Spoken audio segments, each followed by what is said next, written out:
Hola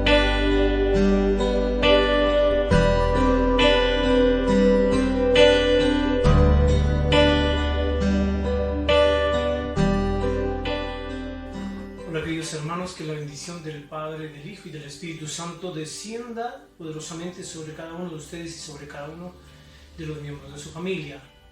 Oro al Señor para que nos permita estar nuevamente en comunión con Él y en comunión nosotros los unos con los otros. Bendito seas tú, Señor, a ti sea todo el honor, toda la gloria, la alabanza y toda la exaltación, que todo lo que hagamos hoy sea para tu gloria y no para la gloria del hombre, Señor. Pedimos tu protección, pedimos tu guía en todo lo que hagamos, Señor. A ti todo el honor, toda la gloria, toda la alabanza y toda la exaltación como único y verdadero Dios. Amén y amén. El mensaje de hoy se titula El Dios de toda consolación. Y para ello vamos a dirigirnos a 2 Corintios 1, 3-11. La cual nos dice: bendito sea el Dios y Padre de nuestro Señor Jesucristo, Padre de todas misericordias y Dios de toda consolación, el cual nos consuela en toda tribulación nuestra, para que nosotros podamos consolar a los que están en cualquier aflicción, como el consuelo que nosotros mismos somos consolados por Dios. Porque así como los sufrimientos de Cristo son nuestros en abundancia, así también abunda nuestro consuelo por medio de Cristo. Pero si somos atribulados, es para nuestro consuelo y salvación. O si somos consolados, es para vuestro consuelo, que obra al soportar las mismas aflicciones que nosotros también sufrimos. Y nuestra esperanza respecto de vosotros está firmemente establecida, sabiendo que como sois copartícipes de los sufrimientos, así también lo sois de la consolación. Porque no queremos que ignoréis, hermanos, acerca de nuestra aflicción sufrida en Asia, porque fuimos abrumados sobremanera, más allá de nuestras fuerzas, de modo que hasta perdimos la esperanza de salir con vida. De hecho, dentro de nosotros mismos ya teníamos la sentencia de muerte, a fin de que no confiáramos en nosotros mismos, sino en Dios que resucita a los muertos, el cual nos libró de tan grande peligro de muerte y nos librará, y en quien hemos puesto nuestra esperanza de que Él aún nos ha de librar, cooperando también vosotros con nosotros con la oración, para que por muchas personas sean dadas gracias a favor nuestro por el don que nos ha sido impartido por medio de las oraciones de muchos. Queridos hermanos, por la forma detallada en que el apóstol Pablo expone en 2 Corintios 3:11 cómo el Señor se constituye nuestro verdadero consolador y la manera en que desempeña esa labor en aquellos momentos de tribulación y aflicción que tenemos que afrontar durante nuestra permanencia en un mundo caído como este. No son pocos los estudiosos de las Escrituras que consideran que este pasaje se constituye en uno de los textos más idóneos para ayudar a entender el verdadero rol que desempeña Dios en esos momentos de estrechez. Como predicador de la palabra de Dios, comparto esa apreciación y considero que entenderla lo mejor posible constituye un aspecto sumamente importante para el fortalecimiento de la confianza y la fe de todos aquellos que desean ser verdaderos seguidores de Cristo. Y es que la historia de la Iglesia da cuenta que desde sus inicios han existido hombres que por su inexistencia o escasa fe han negado o han cuestionado la misericordia y la bondad como constituyentes de los atributos distintivos de Dios en esos momentos de aflicción, en esos momentos de estrechez que tenemos que pasar. Afirmación que a la luz de las Escrituras constituyen un concepto teológicamente errado y en cierta forma o totalmente blasfemo. Estas afirmaciones odiosas en alto grado para nosotros los seguidores de Cristo se constituyen en sí mismas en afirmaciones que por su nula validez teológica, como acabamos de decir, no deberían extrañarnos, si tomamos en cuenta que en gran medida provienen de personas que no comparten para nada nuestra fe en Cristo. Y digo totalmente, y no digo totalmente, pero decir, toda vez que lo triste y realmente contradictorio es percatarse que cuestionamientos como esto dejaron ser de la absoluta exclusividad de aquellos que son ajenos a la Iglesia de Cristo, pues inadvertida, pero progresivamente se han ido apoderando y arraigando en la mente de algunos que aseguran ser miembros de la Iglesia de Cristo, o que al menos a la vista de todos o a la vista de los demás aparentan serlo, mientras no en pocas ocasiones también se han atrevido a cuestionar la misericordia y bondad del Señor, especialmente en aquellos momentos en que las circunstancias los obligan a afrontar una gran dificultad. Queridos hermanos, algo innegable es que bajo ninguna circunstancia estamos facultados para cuestionar los designios de Dios, la voluntad de Dios. Pero el sufrimiento y la aflicción han hecho que hasta personajes como Job, de quien las mismas escrituras dicen que fue un hombre perfecto, recto, temeroso de Dios y apartado del mal, se preguntaran en algunos momentos en que perdió a sus hijos, sus riquezas materiales y hasta su salud, ¿cuáles eran las razones valederas que el Señor podía tener para permitir que una gran aflicción como esa tocara su vida y la vida de sus seres amados? Una situación que se hacía más dolorosa ante la contrariedad que le producía a su mente y a su corazón el hecho de no contar con una oportunidad de tener un encuentro con Dios, un encuentro que le permitiera presentarle según él su caso, para que el Señor pudiera constatar las virtudes que según él lo hacían ser un hombre virtuoso y temeroso de Dios. Además está decir, hermanos, que el Señor sí conocía las virtudes de Job, toda vez que para él no hay nada oculto. Pero al igual que sucede actualmente con muchos de los que son miembros de la iglesia o no lo son, en esos momentos Job parece haber olvidado que el Señor tiene siempre un propósito para todo lo que sucede en nuestra vida. Habacuc es otro libro que junto al libro de Job tratan el significado que entraña el sufrimiento y la aflicción en la vida de los hombres y la justicia existente en las acciones que Dios despliega en esos momentos. Aun siendo profeta, Habacuc también llegó a quejarse de Dios en cierto momento, como lo denotan las expresiones del capítulo 1 en el versículo 2 en adelante, que textualmente expresan: ¿hasta cuándo, oh Señor, pediré ayuda y no escucharás? Clamaré a ti violencia y no salvarás. ¿Por qué me haces ver iniquidad y me haces mirar la opresión, la destrucción y la violencia que está delante de mí? Hay rencilla y surge discordia. Por eso no se cumple la ley y nunca prevalece la justicia, pues el impío asedia al justo, por eso sale pervertida la justicia, decía el profeta Habacuc. El profeta Habacuc se constituye en este pasaje en un testimonio de la forma en la que en momentos de aflicción muchos de los que claman ayuda a Dios terminan por convertir ese clamor en un reclamo por demás pecaminoso e injustificado hacia el Creador. Muchos le acusan de ignorar sus sufrimientos y de no prestar oído y no actuar cuando le piden acabar con la violencia y la injusticia que a diario se ven obligados a mirar y a sufrir y a afrontar.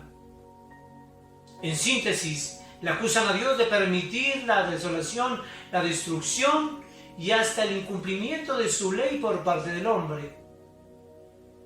Queridos hermanos, la experiencia demuestra que por lo general el hombre tiende a buscar justificación a todas sus acciones.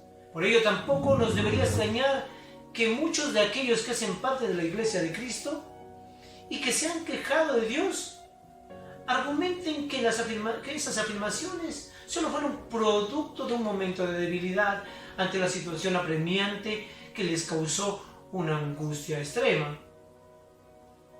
Cuando lo más acertado y honesto por parte de un seguidor de Cristo sería aceptar que esto en realidad ocurre porque no tenemos una visión bíblicamente correcta de la forma en que los seguidores de Cristo Jesús debemos pensar y comportarnos ante la adversidad, hasta que llegue el momento de encontrarnos con Dios, con el Padre, con el Hijo y el Espíritu Santo.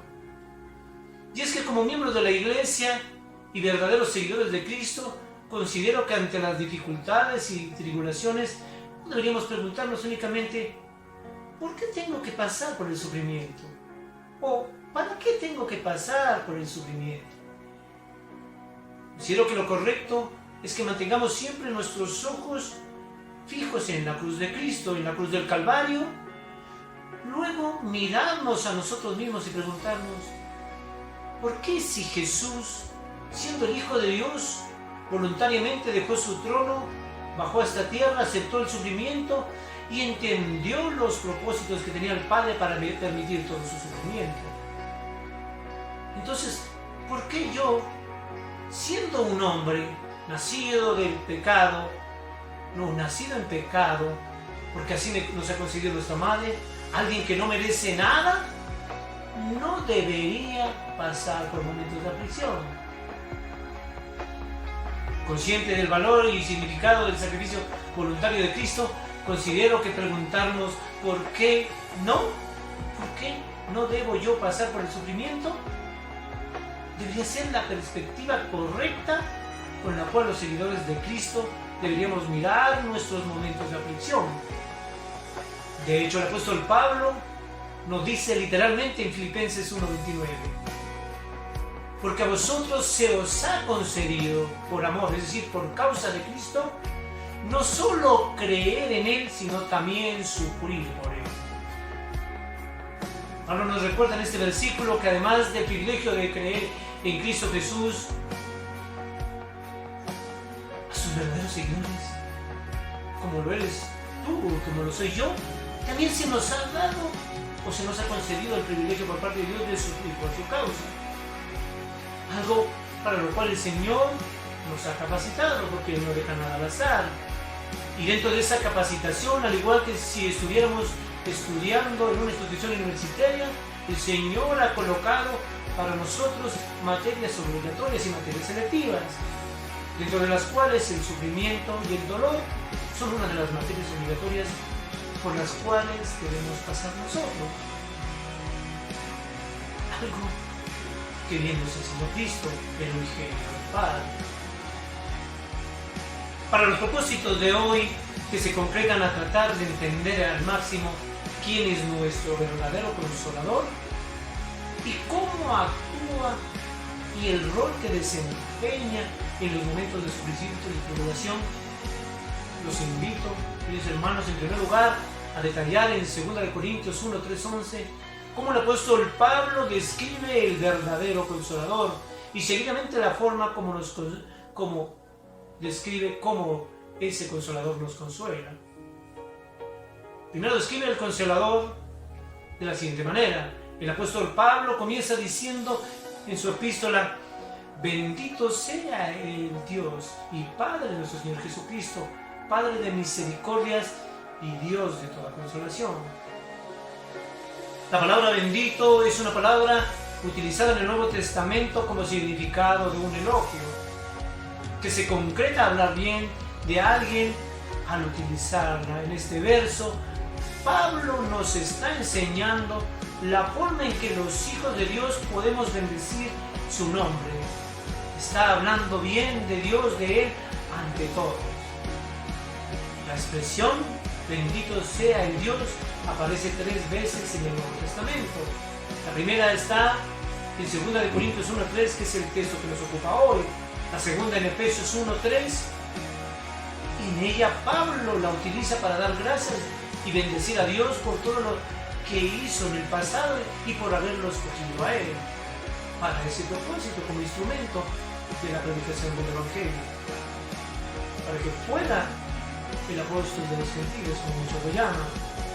La tercera está en primera de Pedro 1:3, en la cual la utiliza para darle gracias a Dios por lo que Él va a hacer en el futuro, es decir, por lo que Pablo va a hacer en el futuro.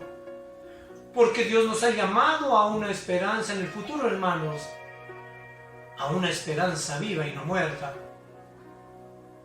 En 2 Corintios 1:3, Pablo bendice a Dios por todo lo que está haciendo en aquel tiempo en que vivía. No obstante los sufrimientos que había tenido que pasar, aquí Pablo es un claro ejemplo de cómo nosotros deberíamos bendecir al Señor en el tiempo presente, en medio de nuestra aflicción. Como hijos de Dios, debemos darle gracias a Él y bendecirle por lo que ha hecho en el pasado, en el presente y por lo que va a hacer en el futuro por su iglesia.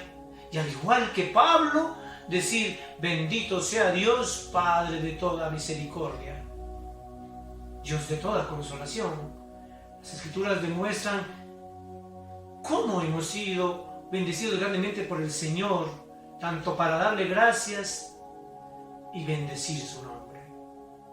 En la carta a los Romanos 1:7, nosotros somos los bendecidos, los amados del Padre.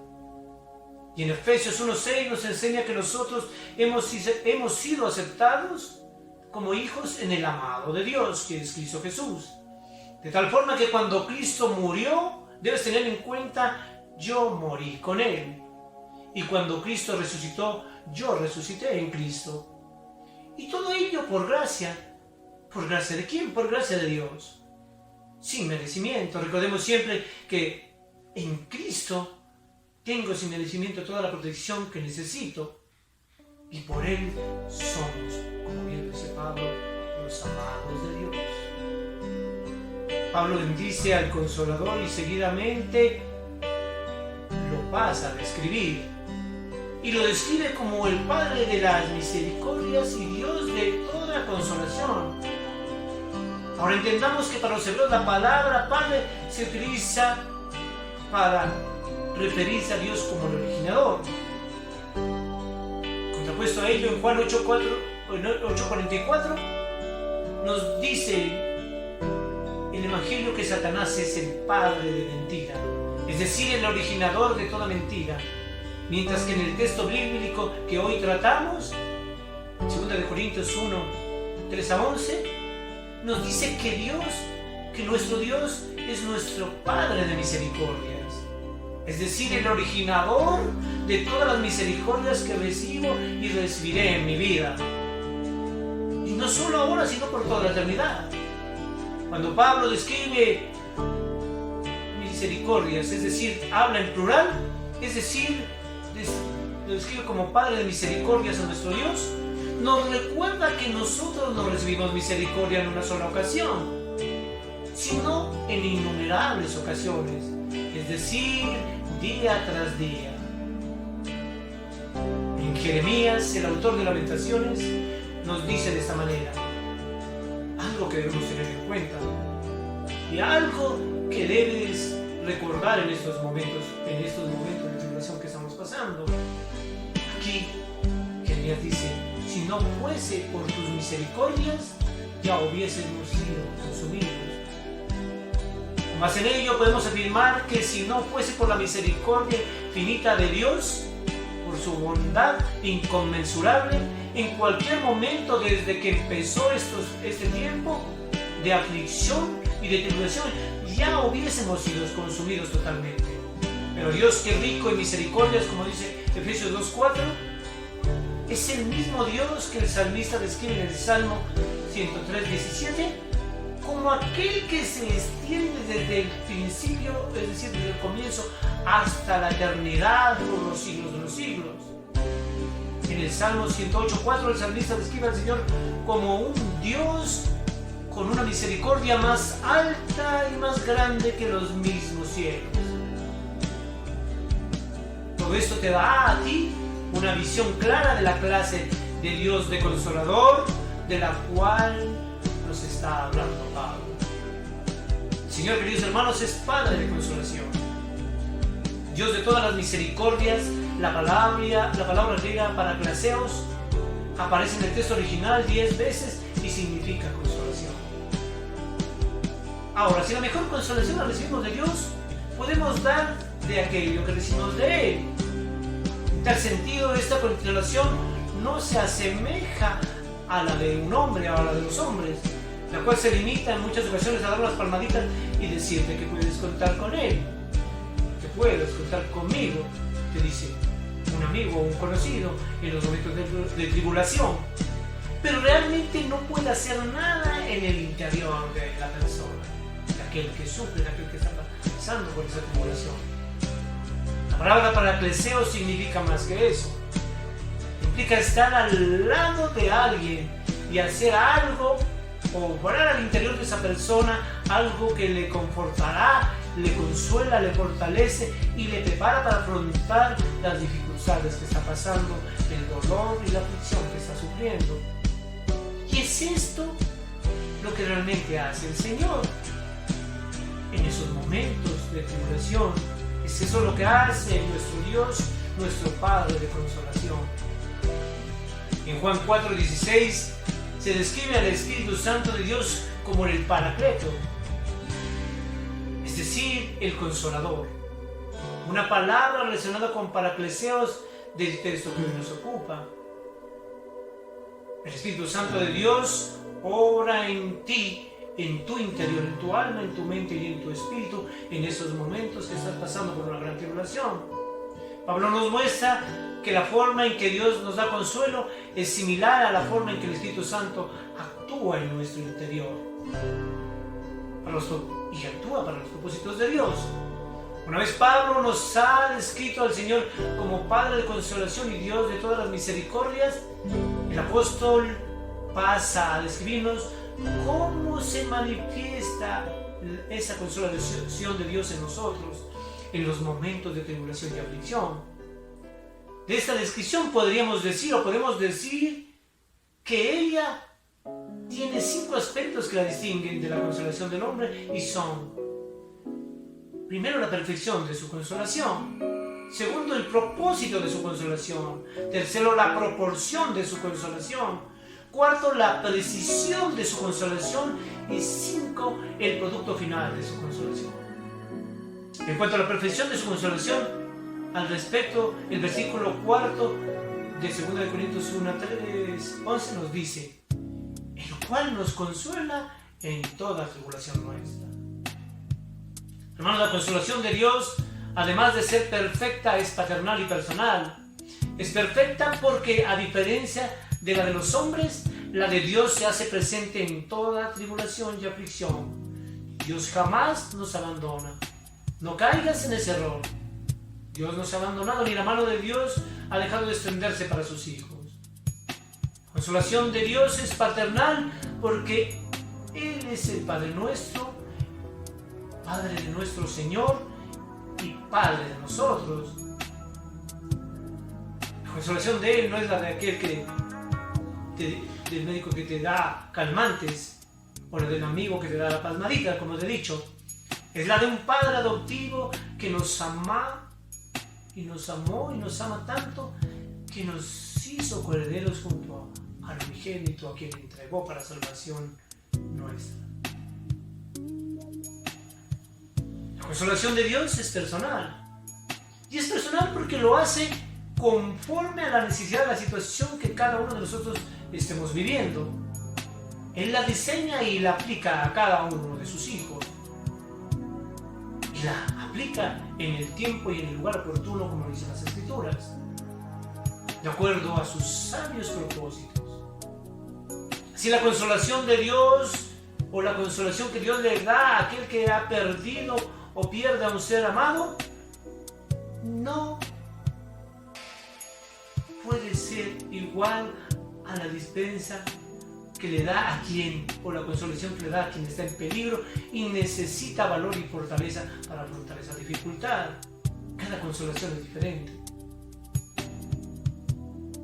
No es la misma consolación que le da a aquel que acaba de perder un trabajo o que tiene escasez, la misma que le da a quien ha perdido a su padre, a su madre, a un hijo o a un ser querido. En varias ocasiones Pablo recibió 39 azotes de parte de los judíos, de sus mismos hermanos. 3 veces fue golpeado con palos, apaleado, y 3 veces naufragó. Fue apedrado y tuvo que enfrentar otros peligros que incluyeron los que provenían de aquellos que decían ser parte de los suyos, cuando en realidad los hechos y sus actos demostraban que no pasaban de ser falsos hermanos. Y en los momentos de peligro, de hambre, de frío y desnudez, jamás los socorrieron. Pero fue la consolación del Padre la que lo llenó de fortaleza y valor hasta el punto de hacerle disminuir o perder su temor a toda aflicción o peligro. Aceptar los designios de Dios. En conclusión, como dijo cierto predicador de la palabra, no hay pérdida o carencia que la presencia de Dios no pueda suplir. No hay vacío que su suficiencia no pueda llenar. No hay debilidad que su gracia no pueda fortalecer. No hay algún dolor que su misericordia pueda aliviar, ni tristeza que el gozo de su presencia no pueda abatir. No hay herida que no pueda sanar. Y no hay enemistad o rencor que la cruz de Cristo no pueda reconciliar. No hay carencia, hermanos, que su dispensa no pueda suplir. Y no hay cadenas que el poder de Dios no pueda romper. Hermanos, si Dios es un Padre que nos consuela en toda tribulación, una palabra que originalmente se utiliza para referirse a estar en un lugar estrecho o confinados en un lugar, bajo una presión que nos impide respirar. Ese era el significado que se le daba a la tribulación. Una de las prácticas más antiguas para aplicar aflicción a una persona de la cual se necesitaba forzar una declaración era colocar una piedra plana y pesada sobre su pecho. Si no confesaba, se le colocaba otra pesada sobre la primera, hasta que la persona, por la presión del peso, sentía que se asfixiaba. Era una gran tribulación. En 2 Corintios 1:3-11 hay 5 palabras utilizadas para referirse al sufrimiento, concepto del cual Pablo fue el que más habló en el Nuevo Testamento. Y que amerita que meditemos en ellos por las siguientes razones. Primero, porque provienen de alguien que tiene autoridad apostólica, como Pablo. Segundo, porque provienen de alguien experimentado en el sufrimiento. Cuando Pablo habla del sufrimiento, no se le olvida dar un mero concepto. Hermanos, una cosa es imaginarte cómo es el dolor y la aflicción y la tribulación, y otra cosa es haberla vivido.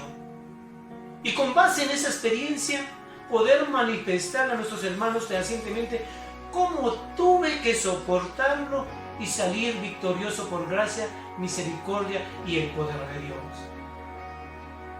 Por su condición de apóstol y experimentado en el dolor y el sufrimiento y la tribulación, es necesario y conveniente que escuchemos a Pablo. Dios nos consuela a través de su palabra, a través de su Santo Espíritu y a través de los hermanos que, como Pablo o semejante a Pablo, en quien vive Cristo, son enviados en un momento de manera soberana, oportuna y sabia a nosotros por parte del Señor. Esos hermanos que en muchas ocasiones no reconocemos como enviados suyos, ahora miremos también el propósito de su consolación. El propósito de su consolación en el texto que nos ocupa, 2 Corintios 1:3-11, lo encontramos en la segunda parte del versículo 4, donde nos dice: para que nosotros podamos consolar a los que están en cualquier aflicción, es decir, a nuestros hermanos, con el consuelo con que nosotros mismos somos consolados por Dios. Considerando que todo lo que hace el Señor siempre tiene un propósito en particular, y dentro de ese, en su mente está que si Él permite que tú o yo pasemos por tribulación, Él tiene dispuesto que me va a consolar, o la forma en que me va a consolar, por medio de otro que ya ha vivido real y genuinamente una tribulación y una gran aflicción. a quien va a utilizar como instrumento, permitiéndole para ello hablarme desde su experiencia propia. Hermanos, en los caminos del Señor jamás existirán accidentes, simplemente hay designios. Él no es como el hombre que tiene plan y tiene plan B, pues el Señor tiene un solo plan para nuestra vida, para tu vida. Él no necesita aprender nada porque todo lo sabe. Todo ha sido calculado según su inigualable e inconmensurable sabiduría. Y si tú ignoras o olvidas esto, puedes caer en el error de pensar que todo lo que sucede en tu vida es producto del azar, es decir, de la mala suerte.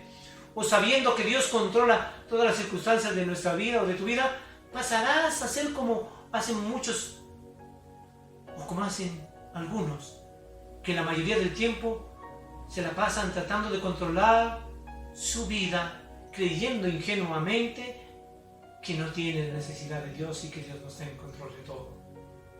Pero si confías en Dios, la cosa cambia, la situación cambia. Si confías en Dios consciente de que Él es el creador de todo, soberano, omnisciente, omnipotente, y que todo está bajo su control, consciente de que eres su Hijo, que Él es Padre de nuestro Señor Jesucristo, el que vive en mí, Cristo, aquel que vive en mí, entonces tendrás siempre toda la esperanza de poder salir avante de cualquier tribulación o circunstancia adversa. Si sabes, querido hermano, que aquel en quien confías es quien dio a su Hijo, a su unigénito, para pagar esa deuda que tú y yo no podíamos pagar para obtener el perdón de Dios y la salvación. Si aceptas que Dios es aquel que está en control de las circunstancias, de todas las circunstancias de tu vida, entonces y solo entonces podrás declarar victoria total en Cristo Jesús. Queridos hermanos, todos pasamos por circunstancias difíciles. El problema está en que construimos barreras emocionales y espirituales que nos impiden ver la manifestación de la consolación de Dios en nuestra vida, de la magnífica consolación que Dios, como Dios de toda Padre de misericordia y Dios de toda consolación, nos da. Y con ello, además, evitamos convertirnos en instrumentos de Dios. Para dar algo del consuelo que Él nos dio a otros que lo necesitan. Muchos solo prefieren que alguien les aplique una anestesia que les permita dejar de sentir momentánea o transitoriamente el dolor que los agobia cuando están afrontando una enfermedad. Pero olvidan que la verdadera sanación total y verdadera y permanente proviene de Dios. Ahora pregúntate, si yo no confío en Dios, preguntémonos, si yo no confío en Dios, como el Dios de toda consolación y Padre de todas las misericordias, ¿cómo pretendo yo experimentar su consolación? Para ello es necesario creer y tener fe en Él para experimentarla, pues si no lo haces, jamás podrás sentir su cercanía en momentos de aflicción y tribulación, de dolor, y menos ser tomado por Él como instrumento de Dios para sus propósitos, que son llevar consuelo a una. Hermanos, Dios quiere y nos prepara a través de las tribulaciones para que seamos bálsamo en la vida de nuestros hermanos. El Señor nos usa grandemente, pero el Señor no usa a un hombre grandemente antes de quebrantarlo también, drástica y grandemente.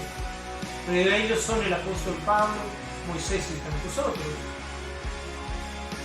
Hermanos, si sabemos llevar las heridas y el sufrimiento como Dios dispone, seremos un gran testimonio de lo que Él puede hacer en la vida de sus hijos. Como dice Rey, entonces dirán las naciones, grandes cosas ha hecho el Señor. Las heridas llevadas conforme a la voluntad de Dios hablan de la consolación perfecta y la misericordia total de Dios, como ningún predicador podría hacer.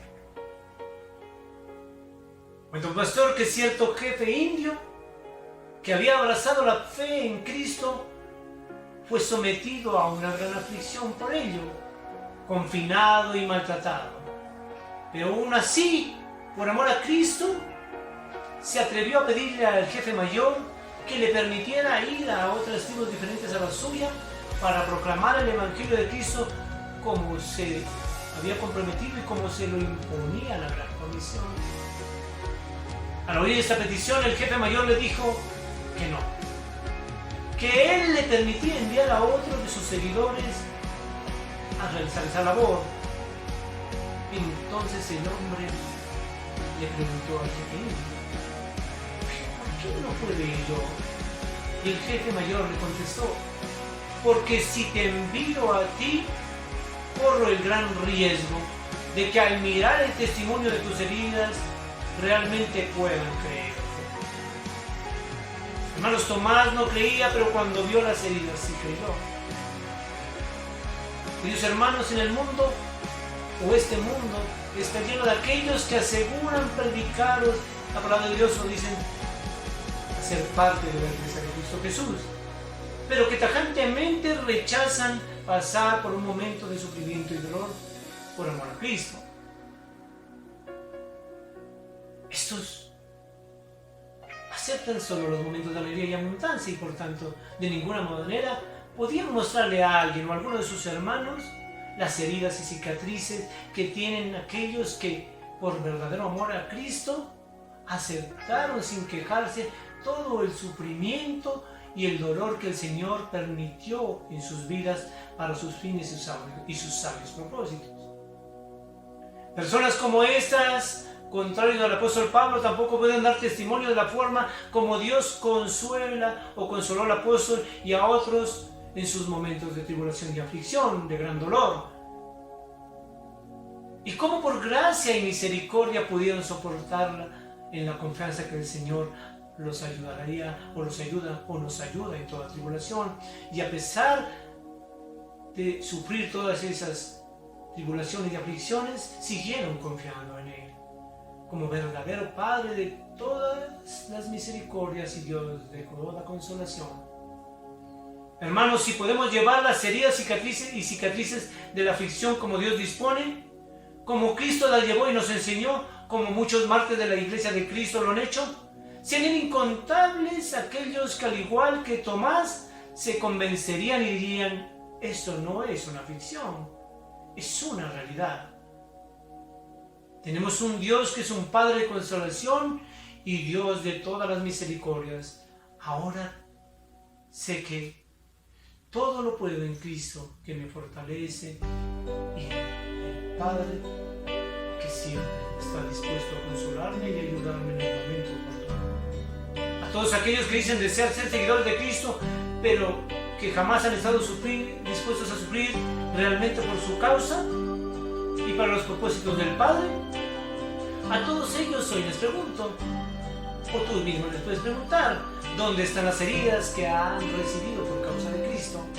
¿Dónde están las cicatrices que dan fe de su verdadero amor por Cristo y su iglesia?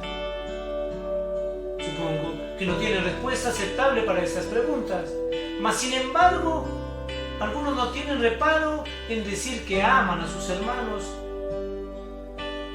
aún teniendo manchen sus vidas, con soberbia y altivez se atreven a tomar el papel de Dios y juzgar y a levantar su voz para vituperar a aquellos que sin el testimonio fidedigno de cómo por amor a Cristo y su iglesia han tenido que soportar el dolor de dejar a su familia, alejarse de sus padres, perder a sus hijos y su esposa y todo cuanto tenían, vivir en el exilio, pasar hambre, desnudez, frío y todo tipo de carencias. Mientras ellos, que levantan su voz altiva para juzgarlos, están ahora ahí sentados en el calor de su casa, pensando cómo podían cosechar donde nunca sembraron, en edificar iglesias sobre cimientos que jamás construyeron o sembraron, y que en verdad Dios sabe que están elegidos sobre sufrimientos, lágrimas, heridas y una renuncia total a todo por amor a Dios, por aquellos que realmente se han amado a Dios. ¿Cómo pueden tratar de ser un ejemplo o testimonio de Dios cuando jamás han sufrido por amor al Señor? Ni han sufrido por amor al Señor, ni por amor a su iglesia. Aquellos que verdaderamente hacen parte de la iglesia de Cristo y permanecen aún en ella, lo hacen, queridos hermanos, porque de verdad creen en Dios, en Cristo como cabeza de la iglesia, en la cobertura exclusiva y necesaria del Santo Espíritu de Dios y no de algún hombre como buscan algunos. Y además han visto las heridas de Cristo y las de aquellos que el Padre ha querido utilizar como instrumento de sus propósitos y testimonio del poder de su consolación y lo grande y maravilloso de su misericordia. Algunos rechazan el sufrimiento y no desean llevar las heridas de ese sufrimiento, pero sí desean tener la consolación que Dios le dispensó a Pablo, algo que en sí mismo es incompatible, pues a través de las tribulaciones Dios nos va formando, como lo hizo con Pablo, para sus propósitos, y si las rechazas, estarás rechazando sus propósitos. Querido hermano, toda una cosa distinta es que le pidas a Dios que pase de ti esa copa amarga, pero que ante todo se haga su voluntad y no la voluntad tuya, como nos enseñó Cristo Jesús. Cosa distinta es que le pidas a Dios consolación y misericordia y fortaleza necesaria para afrontar las adversidades, que quejarte de Dios o rechazar los sufrimientos que tengas que sufrir por amor a Cristo Jesús y su iglesia. En el versículo 6 de este texto de 2 Corintios 1:3-11, Pablo dice: pero si somos atribulados, es para vuestro consuelo y salvación. O si somos consolados, es para vuestro consuelo, que obra al soportar las mismas aflicciones que nosotros también sufrimos. Queridos hermanos, las aflicciones en Cristo Jesús redundarán en beneficio nuestro, como el fortalecimiento y la salvación nuestra. Al igual que Pablo, muchos de los que han sido heridos por amor a Cristo, perseguidos por amor a Dios, han sido y siguen siendo fortalecidos y encontrarán en Él el verdadero consuelo en Cristo Jesús, donde quiera que se encuentren, doquiera que sus adversidades los hayan llevado. En Filipenses 1:12, Pablo dice: y quiero que sepáis, hermanos, que las circunstancias en que me he visto han redundado en el mayor progreso del Evangelio, de tal manera que mis prisiones por causa de Cristo se han hecho notorias en toda la guardia pretoriana, es decir, la guardia romana, la guardia del César, y en todos los demás, y que la mayoría de los hermanos, confiando en el Señor por causa de mis prisiones, porque han visto como Pablo y como otros sufrieron, tienen mucho más valor para hablar la palabra de Dios sin temor alguno. La presión de Pablo dio como resultado el aumento de la fe de otros hermanos e hizo que estos predicaran la palabra con más valentía y vehemencia y más confianza. Así debe ser con nosotros. Debemos ser testimonio de lo que Dios puede hacer o hace en nuestra vida, en la vida de sus hijos en tiempos de aflicción. Testimonio de su gran consolación, de la fortaleza necesaria que nos da para soportarla. Pero si tú no sientes la consolación de Dios en estos momentos difíciles, en estos tiempos de tribulación que vivimos, es hora, querido hermano, de que busques una mayor intimidad con tu Padre a través de la oración. Necesitas compartir más tiempo con Él y con su Santo Espíritu. Tal vez así el Señor te recuerde, te hable y te recuerde cuáles son esas cosas